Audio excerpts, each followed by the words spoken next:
Welcome to the Verify Pipeline Execution 15.4 Kickoff. My name is jheimbuck, Product Manager for the Pipeline Execution Group here at GitLab. As a reminder, this group is responsible for GitLab CI, pipelines, pipeline processing, as well as the category of merge trains.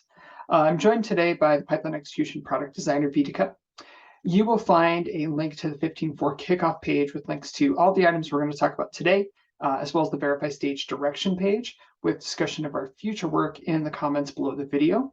You can always reach me at jheimbuck@gitlab.com or tagging me in a comment on any items with the pipeline or the group pipeline execution label in the GitLab project. So during the 15.4 milestone, which I'm sharing my screen looking at our planning issue, the theme for our group is to improve the developer experience when troubleshooting pipelines. So we have a couple of goals for that. Our first goal is to meet our reliability issue SLOs. We're still labeling those with the Verify P1 label. And in this sprint, or this milestone rather, we only have 2 of those. So we're pretty excited that we've been able to continue to burn down and meet those SLOs, that we don't have a bunch of things with missed SLO that are reliability related. So a lot of the issues we're going to talk about today are in the Verify P2. So our second goal is to close out some of the bugs that make troubleshooting pipeline errors easier for developers. So the ones that we're looking at are first, making it easier to understand and differentiate merge request pipelines. So this is a back-end issue, and we're going to wrap up the front-end issue in the next milestone. But you can see the changes that we're going to make with the labels, better understanding, making it clear what that language means, and what's in that pipeline, what that pipeline ran against in relation to the merge request, the source branch, and the target branch. So we're excited for that change. The second one is a bug, fixing scheduled pipelines that are triggering multiple times. We think we have a good idea about what might be causing this, and so the team is ready to dig in and really get this fixed. We know it's impacting us internally as well as customers externally. So those 2 things are the goals for us in meeting that theme of making it easier to troubleshoot pipelines. And now I'll hand it over to Vitika to talk about some upcoming usability improvements that the team's exploring for later this year. Thanks, James. So some of the improvements that I am focusing on the design work, of course, like the first one is this. And I would talk a little about why this is very relevant and very important for us to get to. So a few milestones ago, I shared about a validation research that we ran around a concept that we called AutoMerge.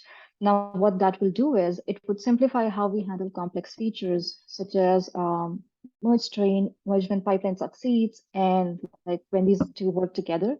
So it would make things much more simpler on the UI.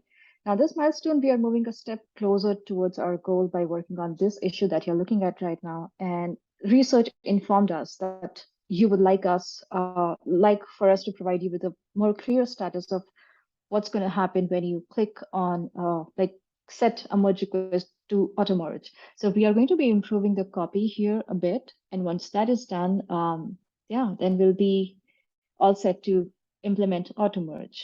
And I'm really excited for that because that's going to be a big usability improvement on this front.